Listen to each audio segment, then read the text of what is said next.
All right. Hello, Mr. Fuller. How are you today? I'm good. How are you? I'm very excited to speak with you. I have to say, first off, thank you for introducing me to Lee Pace with Pushing Daisies, which led me to finding his Instagram, which is a blessing to all of us. Yeah, he's No, he's laying out those thirst traps on IG.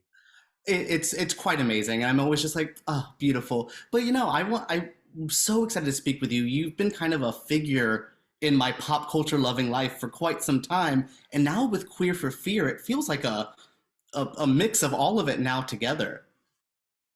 Yeah, there's something about this show, and it's kind of shining a light on all the things that perhaps many queer audience members have felt or intuitive or have just seen explicitly, Hmm. and bringing it into a pop culture conversation that gives queer audiences real ownership of the genre. Yeah, it felt like watching This Is Your Life with so many ways of being like, wow, Mary Shelley, she's just one of the girls. I love to find out. So little things like that. Now, did you approach Shudder with this project, or did they come to you being like, you are an expert at queer horror, please come? No, this project was a offshoot of horror noir. Have you Hmm. seen that documentary? I love that documentary, yes. It's amazing. It's an amazing documentary. So, uh, Phil Nobile, who is the Fangoria editor in chief, was a producer on horror noir Hmm. and had fantastic partners on that documentary with Ashley and Tanana Reeve, and uh, knew that there was uh, a sequel of sorts about the queer take on horror and queer representation in horror, and also the foundations of queer storytellers in the horror genre. And so he's the one who instigated and said we need to do what we did with horror noir for queer audiences. So he brought it to Shudder, and then like it's been an ongoing project for a couple of years that was once a movie, and then it became a TV show, and then a limited series, and so it kind of evolved out of the awareness of just how much material there was out there to explore, and it couldn't be confined to a movie. And there were earlier versions of this that were almost like rushing through the history because Yeah. there's so much to it, and everybody decided let's slow this down and let's look at these emotional pressure points of the foundation of the genre and explore queerness through that lens, as opposed to having a list type of documentary or a pop-up video type of documentary. Let's try to really understand what was happening for these queer storytellers. So the first couple of episodes are about queer storytellers primarily. And then when we get into the third episode, we are looking at the thematics of horror that resonate with queer people, with transformation stories and othered aliens of the atomic era, and into how all of those things have evolved over the decades. So it's a very rich, sprawling, wild tapestry, and because it was so sprawling, it just constantly kept changing shape until it settled on what we're doing now. Well, whatever format it came in, I'm glad it's here. I do think it's very important, especially for a kid who grew up loving horror films. What was your background with horror? What first got you into the genre? Was there specific queer horror, or was it just, man, I really loved Halloween? There are a lot of things, honestly. Probably the first thing that got me into horror was monster cereals Ooh. and the monsters, which were kind of gateway drugs. And you have Count Chocula and Frankenberry and Boo Berry and Fruit Fruit and Yummy Mummy and all of these sort of monster icons that are repurposed to be fruity friendly for children, which kind of queers them in a way. Well, Uh, Frankenberry is one of the gayest people I've ever seen. I love him, but he's pretty gay.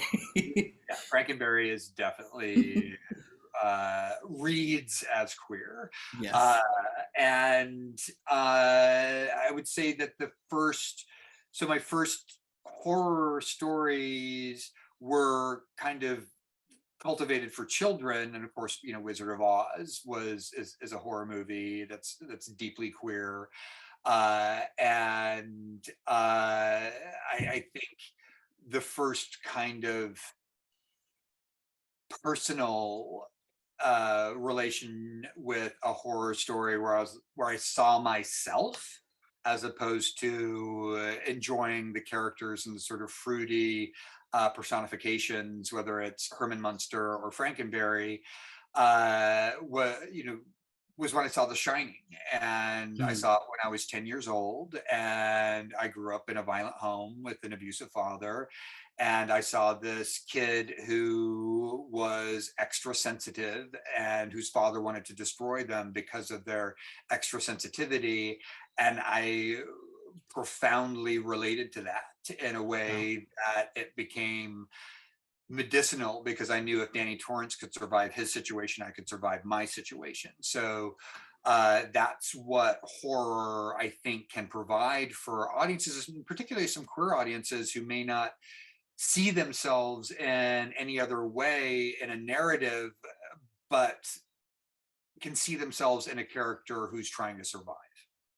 I'm from the Buffy generation, so I definitely understand of seeing that character and putting yourself in. You're like, I'm not exactly this person. You feel it, and you can throw yourself into it. And you explain that very well. I've never looked at The Shining as that kind of outlet, and now I have a whole new appreciation for it. Yeah, it's a very meaningful movie for me because of that, and because of the associations that I had Mhm. for it. And it was a holiday perennial for me. Yeah. We rented it every Christmas, and uh, that was a movie that I watched over and over and over again. And it took me a while before I realized why I was connecting to it. I understand. Now you covered a lot in this. From even the episodes I've seen, there's so much Have you into seen this. Is three? I have seen all three episodes, which I loved. Is there anything that you didn't get to touch on that you would love to explore in a sequel to this or in any other mediums? Is there any other queer horror that maybe is not featured here that you would recommend to us?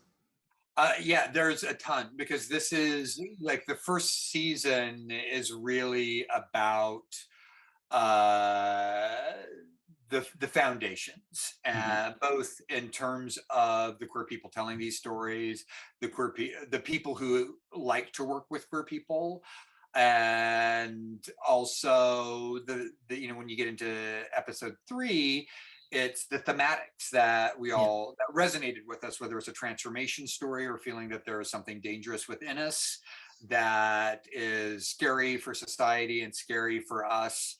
All of those things are ongoing stories, and we just scratched the surface with the first season. So it's really, the first two episodes are primarily biographical, Mhm. uh, with focusing on the queer storytellers or the queer friendly storytellers, and then getting into the thematics of queerness in horror with reference to the transformation genre and alien invasion stories, and then getting into dangerous women like vampire lesbians and episode 4, that are kind of looking at the foundational aspects of how queers have been represented, Yeah. or demonized, in a way that we've reclaimed. And there's a reason we're calling it Queer for Fear, is that queer is a word that was reclaimed Mhm. by the queer community. And so the show is both exploring the real queer people, and also exploring things that queer people relate to. whether it's explicit or not explicit in these cases. So season 1 doesn't even get into, I mean, a third of it. Like we've interviewed 100 people. We have at least three seasons of material. And we decided, so it will greatly depend on how well Queer for Fear does on Shudder, and that whether there'll be additional seasons.